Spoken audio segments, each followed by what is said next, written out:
சென்னையில் சிங்கம் படபாணியில் விமானத்தில் வைத்து கைது செய்யப்பட்ட நகை வழிப்பறி கொள்ளையன் என்கவுண்டரில் கொல்லப்பட்டுள்ளார். நடந்தது என்ன என விளக்குகிறது இந்த தொகுப்பு.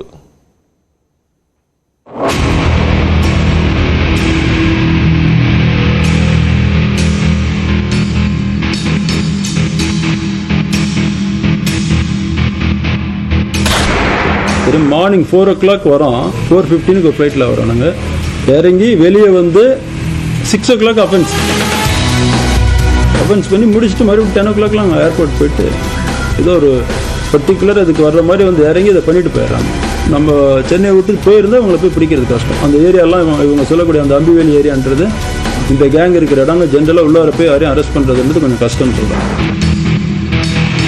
சென்னையில் மின்னல் வேகத்தில் வழிப்பறி, திருட்டு நகையுடன் விமானத்தில் தப்பும் திட்டம் என பக்காவாக ஸ்கெட்ச் போட்டு வழிப்பறியில் ஈடுபட்ட இந்த கொள்ளையன் தான் நேற்றிரவு என்கவுண்டரில் கொல்லப்பட்ட ஜாஃபர். மகாராஷ்டிராவில் இருந்து தமிழ்நாட்டை குறிவைத்து 7 இடங்களில் வழிப்பறி செய்த இரானி கும்பலை காவல்துறை சுற்றி வளைத்து பிடித்தது எப்படி?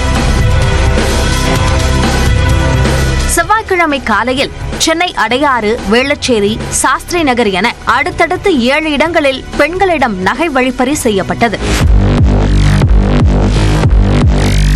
சிசிடிவியின் காரணமாக வழிப்பறி சம்பவங்கள் குறைந்துள்ள நிலையில் ஒரே நேரத்தில் 7 இடங்களில் வழிப்பறி நடந்ததால் இது வெளி மாநிலங்களைச் சேர்ந்தவர்களின் கைவரிசையாக இருக்குமோ என்ற சந்தேகம் காவலர்களுக்கு வந்தது. அந்த நேரத்தில்தான் 2 இடங்களில் கொள்ளையர்களின் சிசிடிவி காட்சிகள் கிடைத்தன.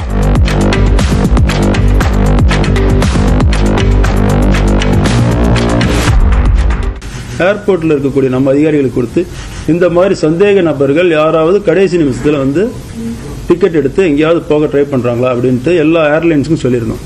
அதில் அவங்களுக்கு கொடுத்த ஒரு தகவல் படி நம்ம டீமுக்கு வந்தோடனே அவங்க போய் செக் பண்ணுறாங்க.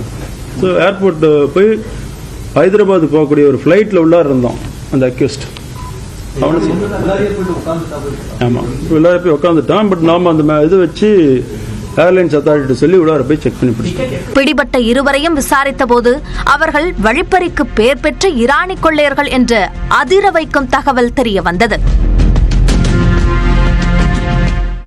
ஆமா, இந்த 3 பேருமே பாத்தீங்கன்னா ஈரானிய கொள்ளையர்கள் சொல்லக்கூடிய மும்பை பேஸ்ட். மும்பைனா மும்பை, அது பக்கத்துல வெஸ்ட் தானே, இந்த பக்கம் வந்து பிதர்னு சொல்லிட்டு கர்நாடகா மாவட்டம். இந்த மாதிரி ஈரானி கொள்ளையர்கள் வந்து நிறைய இடங்கள்ல இருக்கிறாங்க. அவங்களோட மெயின் செட்டில்மெண்ட் மும்பை.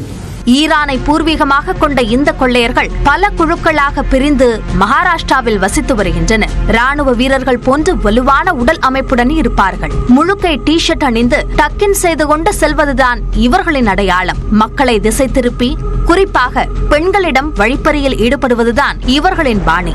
எந்த ஊருக்கு சென்று கொள்ளையடித்தாலும் உடனே சொந்த ஊருக்கு செல்ல மாட்டார்கள். சம்பந்தமே இல்லாத ஊருக்கு சென்று விடுதியில் அறையெடுத்து சில நாட்கள் தங்கி இருப்பார்கள். காவலர்கள் துப்பு துலக்கி அவர்களின் வீட்டிற்கு சென்றால் அங்கு அவர்களது குடும்பத்து பெண்கள் தான் இருப்பார்கள். விசாரணைக்கு வந்தது தெரிந்தாலே அந்த பெண்கள் ஒன்று சேர்ந்து காவலர்களை விரட்டி அடிப்பார்கள்.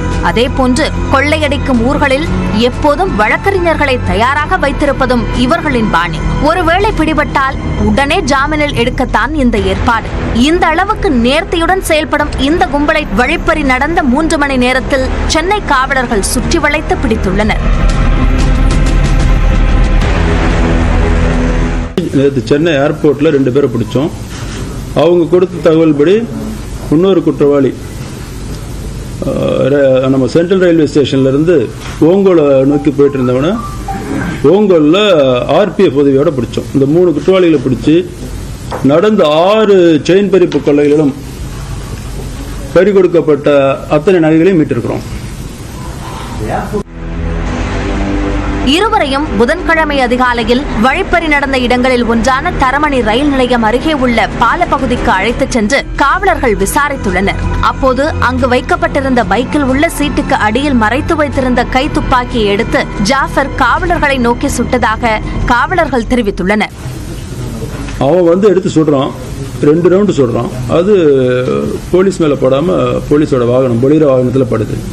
அப்புறம் போலீஸ் வந்து தற்காப்புக்காக மறுபடியும் சுற்றக்கூடாதுன்னு ஒரே ஒரு ரவுண்டு தான் சுடுறாங்க.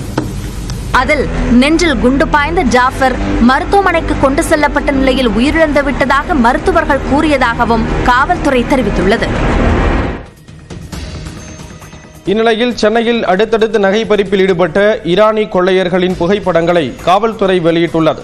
சென்னையில் 6 இடங்களில் அடுத்தடுத்து நகை பறிப்பில் ஈடுபட்ட 3 கொள்ளையர்களை காவல்துறையினர் கைது செய்தனர்.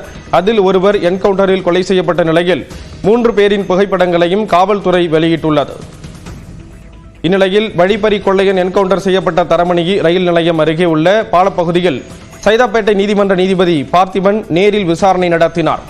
முன்னதாக காவல்துறை உயரதிகாரிகள், வருவாய்த்துறை அதிகாரிகளும் விசாரணை நடத்திய நிலையில் தடயவியல் அதிகாரிகள் ஆய்வு செய்தனர்.